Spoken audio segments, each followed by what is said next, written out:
नमस्कार मित्रांनो, आज आपण बघूया की आपण rockyu.txt जी आहे वर्ड लिस्ट, डिफॉल्ट जी वर्ड लिस्ट असते ती कुठल्या लोकेशनमध्ये स्टोर्ड असते आणि ती कशी आपण एक्स्ट्रॅक्ट करू शकतो. ठीक आहे, तर स्टार्ट करतो. आता ऑब्विसली टर्मिनल ओपन करायचं आहे आणि त्याची लोकेशन जी आहे ती मी तुम्हाला सर्वात पहिले सांगतो.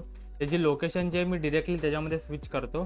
तर लोकेशन आहे cd/user शेअर आणि वर्ड लिस्ट. तर ही लोकेशन आहे, बघू शकता, युजर शेअर आणि वर्ड लिस्ट. तर ही लोकेशन आहे, याच्यामध्ये मी एंटर करतो. आता आपली डिरेक्टरी जी आहे ती स्विच झालेली आहे.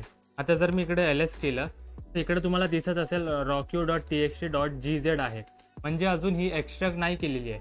जर मी सिम्पल कॅट करून जर rockyu.txt एंटर केलं तर आपल्याला रीड नाही करू शकत. बघू शकता तुम्ही, हे असं काही एन्क्रिप्शन वगैरे फॉर्मॅटमध्ये शो होत आहे, कारण की ती म्हणजे असं समजा की ती झिप फाईलमध्ये आहे. ॲक्च्युली झिप नाही आहे, पण ही gz नावाचं एक एक्सटेन्शन आहे.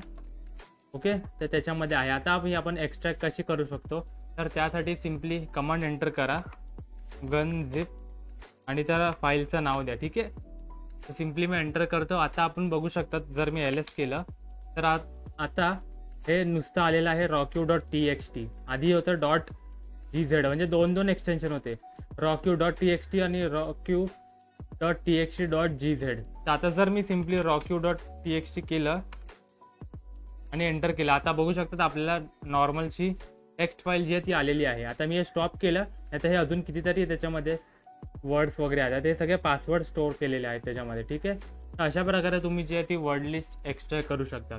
होप करतो तुम्हाला व्हिडिओ आवडला असेल. व्हिडिओ बघण्यासाठी खूप खूप धन्यवाद. थँक्यू.